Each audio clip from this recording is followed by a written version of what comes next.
Assalamualaikum warahmatullahi wabarakatuh.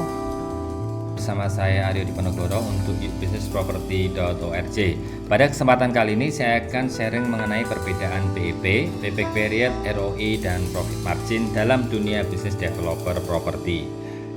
Yang pertama adalah perbedaan antara PEP dan payback period. Dua hal ini sering rancu dan sering terbolak-balik pengertiannya. Nah, ini adalah pengertian yang menurut kami lebih benar. Yang pertama adalah BEP, break even point, atau kerap disebut dengan titik impas, titik di mana omset sama dengan total biayanya.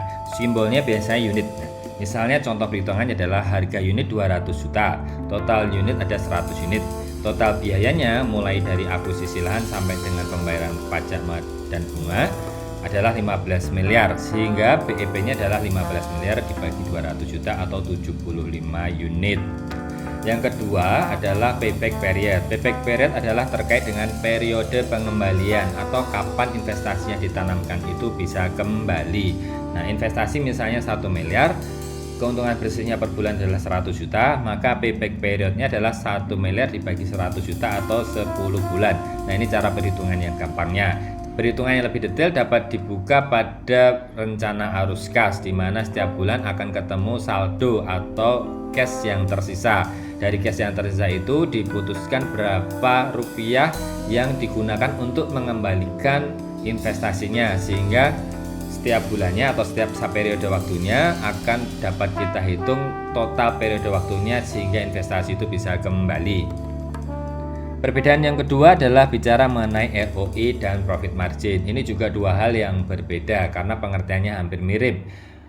ROI adalah berapa persentase keuntungan dibanding dengan jumlah investasi, sedangkan profit margin adalah persentase keuntungan dibanding dengan omsetnya. Misalnya saja ROI adalah modalnya 1 miliar, karena kita bicara jumlah investasi, kita bicaranya modal 1 miliar misalnya, profitnya 750 juta, maka return on investment atau ROI itu untuk satu proyek tersebut adalah 75%. Nah, biasanya ROI juga dibagi dalam waktu per tahun karena akan dibandingkan dengan beberapa instrumen investasi lainnya.